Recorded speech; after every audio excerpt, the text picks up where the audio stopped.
है कि मनुष्य का शरीर का उद्देश्य क्या है।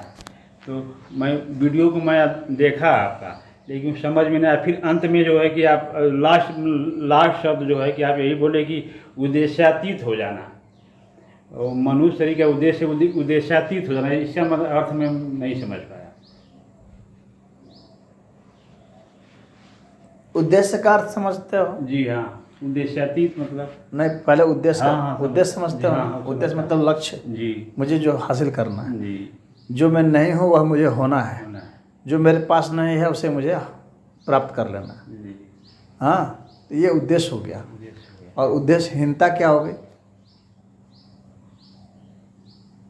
कोई उद्देश्य नहीं है, तो वो जिसका कोई उद्देश्य नहीं, यानी कोई लक्ष्य नहीं बनाया उसने, वो कुछ ना कुछ किए जा रहा है जी, बिना विचार किए ही, मतलब बिना आगे का विचार किए। विचार तो करेगा ही कुछ करने के लिए, लेकिन बिना बहुत लंबे योजना के वो कुछ किए जा रहा है, जी, तो उसको कहा जाता है कि भाई उद्देश्यहीन है। सामान्य अर्थ में तो यही है यानी एक अराजक स्थिति, जिसमें उसका कोई टारगेट नहीं है, लंबा टारगेट नहीं है। छोटा टारगेट तो है, निश्चित ही है, क्योंकि बिना छोटा टारगेट के वो कुछ ऐसे नहीं करेगा। ऐसे तो वो तब करेगा जबकि मतलब कि उसका दिमागी डिस्टर्ब हो गया, तब उसका हाथ पैर किधर किधर घूम रहा है, तो वो नहीं सोच पा रहा है। लेकिन ऐसे तो वह छोटा छोटा बड़ा लक्ष्य भले नहीं बना पाता है, लेकिन छोटा लक्ष्य तो बना ही देता है। एक पागल भी जो होता है वो छोटा लक्ष्य तो बना लेता है। जैसे कि उसे खाना है, तो भोजन दे दोगे तो खा लेगा वो, तो इसका मतलब उतना लक्ष्य तो वो बना लेता है कि मुझे खाना है। लेकिन अपने जीवन में क्या करना है, हाँ, लंबे समय में उसकी कोई प्लानिंग नहीं बना पाता है वह। तो बहुत लंबी प्लानिंग जो बनाते हैं तो वो कहते भाई इसका उद्देश्य बड़ा उद्देश्य है। और जो छोटा करते हैं, छोटे छोटे मतलब जो को कितने को याद नहीं रहता है, तो जिसको बहुत लंबे समय तक की मेमोरी नहीं है, वो बड़ी प्लानिंग नहीं बना सकता। तो जिसकी स्मृति बहुत छोटी होती है वो छोटी प्लानिंग बनाता है, तो वो उतने छोटे छोटे स्तर का काम कर सकता है। अभी उसको याद आया इतना, उसके बाद भूल गया, तो वो प्लानिंग नहीं बनाएगा। वो तो छोटा छोटा छोटा काम जो भी तुरंत आया याद आया उतना वो करता जाता है। तो यह जो है ये छोटे छोटे उद्देश्य हैं। और शुद्ध रूप से उद्देश्यहीनता तो तभी आ जाएगी जैसे कि व्यक्ति एकदम इतना पागल हो गया कि उसको अपने मतलब उसके विचार पर अपना कुछ भी उसको नियंत्रण ही नहीं रहा। हाँ, इतना ज़्यादा पागल उन्मादी हो गया कि उसको अपने विचार का कोई नियंत्रण नहीं है, तो वो उद्देश्यहीन। अब बात आती है उद्देश्यातीत। हाँ, ये जो प्रश्न है ये बहुत लोग पूछते हैं कि ये अस्तित्व है ये किस लिए है। तो कहता ना कि भगवान ने दुनिया बनाई, किस लिए बनाई भाई? हाँ, ये दुनिया किस लिए बनाई भगवान? मनुष्य के जीवन का उद्देश्य क्या है?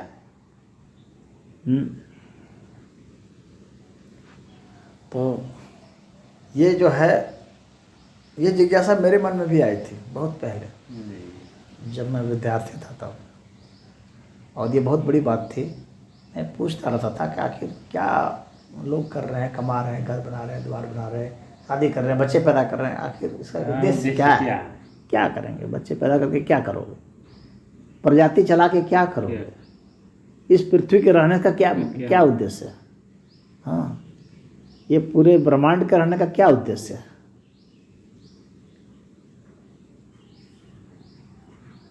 तो ये जो प्रश्न है स्वाभाविक है, ये आते हैं। तो मैं सोचता रहता था, उस वक्त मैं भी साधुओं के पास जाता था, पूछता था उनसे कि इसका उद्देश्य क्या है? आप पूजा पाठ कर रहे हैं, क्या उद्देश्य है? मोक्ष होगा। मैंने कहा मोक्ष का उद्देश्य क्या है? अरे मोक्ष ही तो उद्देश्य है। मैंने कहा तो फिर उसका उद्देश्य क्या है? तो उसका उद्देश्य नहीं बता पाते थे।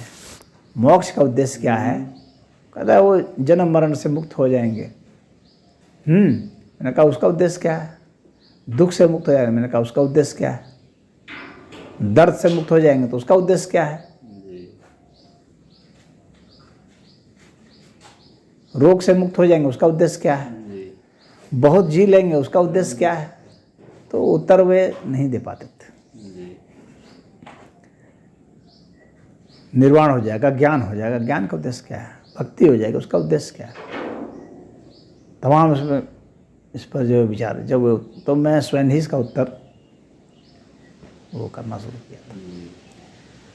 और उसके बाद मैं इस निष्कर्ष पर पहुंचा कि ये जो अस्तित्व है या जीवन है, ये उद्देश्य के तहत नहीं बंधा हुआ है। जो इसको उद्देश्य के तहत बंधा हुआ समझते हैं वे इसको कभी नहीं समझ सकते। यह उद्देश्यातीत है। उद्देश्यातीत मतलब उद्देश्य से परे है। यह उद्देश्य का मतलब होगा कि जहाँ पर हम नहीं हैं और जो हम नहीं हैं वो हमें होना है, उसकी में कोशिश करनी है। हाँ,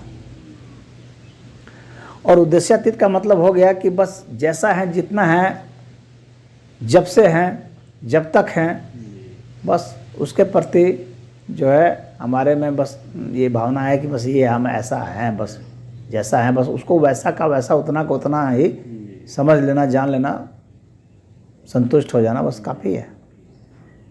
उद्देश्यातीत का मतलब ये, इस अस्तित्व को, जैसे कोई कहता है कि ये अस्तित्व भगवान ने इसको बनाया। क्यों बनाया भाई? हाँ, कई मुसलमान सब भी इसे परेशान रहते हैं, अल्लाह ने बना दिया। क्यों बनाया अल्लाह ने? जन्नत और जहन्नम में डाल देगा, क्यों डाल देगा? उसका उद्देश्य क्या होगा? उससे क्या होगा? कोई उत्तर नहीं है, नॉनसेंस बात है। यह जो अस्तित्व है इसका कोई उद्देश्य नहीं है। अगर उद्देश्य के आईने में सोचेगा तो कभी भी कोई उद्देश्य सिद्ध ही नहीं कर सकता कि ये उद्देश्य है। आपको छोटे छोटे, चूँकि आपकी छोटी बुद्धि है तो आपको छोटे छोटे उद्देश्य मालूम पड़ते हैं। हम शादी कर लेंगे, बच्चा पैदा करेंगे। शादी का उद्देश्य क्या है? बच्चा पैदा करना। अब बच्चा पैदा करने का उद्देश्य क्या है?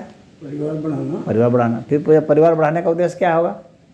प्रजाति बढ़ती जाएगी, मनुष्य की बढ़ती जाएगी। उसका क्या उद्देश्य है?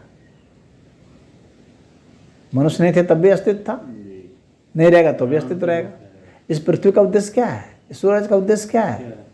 ये सबका उद्देश्य सोचते जाएंगे, अंततः आपको लगेगा कि यह अस्तित्व जो है उद्देश्यातीत है, उद्देश्यों से परे है, कारण नहीं है। इस अस्तित्व का कोई कारण नहीं है।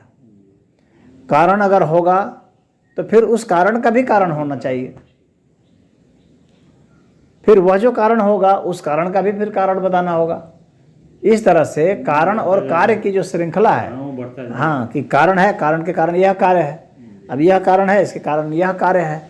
तो कारण और कार्य की जो श्रृंखला है, हाँ, तो यह श्रृंखला अनंत है।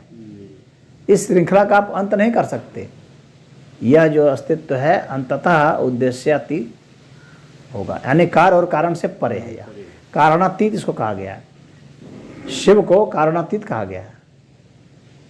तो हमारे शास्त्र बताते हैं ये उद्देश्यातीत है। सनातन धर्म ने जो ऊंचाई प्राप्त की है ना, और किसी भी धर्म ने ऊंचाई प्राप्त नहीं की है, क्योंकि यहाँ वास्तविक समाधान है। शिव को कारणातीत बताया गया है, कारणों से परे है वो। कारणों से परे मतलब उद्देश्य से परे, क्योंकि जब भी कारण होगा तो कार्य होगा। कार्य का मतलब क्या हो गया? उद्देश्य हो गया। कारण है, उसकी प्रेरणा है, उस उद्देश्य को पूरा करने की प्रेरणा जो है कारण है, और कार्य जो हो गया वो उद्देश्य हो गया। और कारणातीत में क्या हो गया कि कार्य और ये कारण, इन दोनों से आप उपराम हो गए, इन दोनों से हट गए, अलग आयाम में ही आप चले जाते हैं। कार्य और कारण तभी तक है जब तक यह प्रकृत है, जहाँ संयोग और वियोग होते हैं। संयोग जब होगा यानी कोई चीज़ जुटेगी, हाँ, तो जुटेगी तो इसका अर्थ हो गया कि अब वो कुछ बन रही है, जुट रही है। उसी तरह से टूटेगी तो फिर कुछ बिगड़ रही है, या एक अर्थ में बन भी रही है, उसको ऐसे समझो। तो ये संयोग और वियोग ये सदैव प्रकृति में ही होते हैं। क्यों प्रकृति कहेंगे किसको? जो जितना हम सूक्ष्म से सूक्ष्म बिंदु सोच सकते हैं, क्योंकि किसी भी चीज़ को जोड़ने के लिए बिंदु चाहिए ना, कम से कम। किसी भी चीज़ को टूटने के लिए कोई रेखा चाहिए होती है ना, कल्पना की रेखा। हम इसको अगर फाड़ेंगे, तोड़ेंगे तो यहाँ एक रेखा हुई ना, ये जहाँ से इसको हम फाड़ रहे हैं, तो एक रेखा कम से कम चाहिए जिससे हम उसको फाड़ देंगे। हाँ, और ये जो रेखा का जो कोई भी रेखा जो है बिंदु से बनी है, तो रेखा का जो फर्स्ट पॉइंट होगा वो बिंदु है। उस तो हम अधिक से अधिक बड़ी और अधिक से अधिक छोटी जो हम रेखा सोच सकते हैं। तो अधिक से अधिक छोटी रेखा जो होगी वो बिंदु हो जाएगी, और अधिक से अधिक बड़ी जो रेखा होगी उसकी हम सीमाएं नहीं समझ सकेंगे कितनी बड़ी हो जाएगी। तो जब बिंदु से भी कोई अस्तित्व छोटा हो जाए तो फिर वहाँ जुड़ने की टूटने की संभावना नहीं रहती, यानी कारण और कार्य नहीं रहते, यानी उद्देश्य और उद्देश्यहीनता, ये जो है उद्देश्य करना और प्रेरणा, ये नहीं रहते। तो इसीलिए यह अस्तित्व जो है, चूंकि यह अस्तित्व अनंत है, हमारा शास्त्र ही कह रहा है, उपनिषद में कहा गया है ना, सत्यम ज्ञानम अनंतम ब्रह्म, यह ब्रह्म अनंत है, यह अस्तित्व अनंत है, यही ज्ञान सत्य है, यही उपनिषद कह रहा है। तो जब यह अनंत है तो इसका कारण नहीं होगा, कारण होगा तो फिर यह अनंत कैसे होगा? कारण होने का मतलब कि इसकी शुरुआत हो गई वहाँ से, अब शुरुआत हो गई तो फिर इसको अनंत कैसे कहेंगे? अनंत का मतलब कोई शुरुआत नहीं, कोई अंत नहीं, कहीं तक शुरुआत नहीं, कहीं से अंत नहीं, तो ये कारणातीत है, इसीलिए यह अनंत है। बोले अनंत, समझ गए? जी। तो इसलिए इस अस्तित्व को उद्देश्यातीत कहेंगे, उद्देश्य से परे है यह, इसको उद्देश्य में हम नहीं ला सकते, इसका यही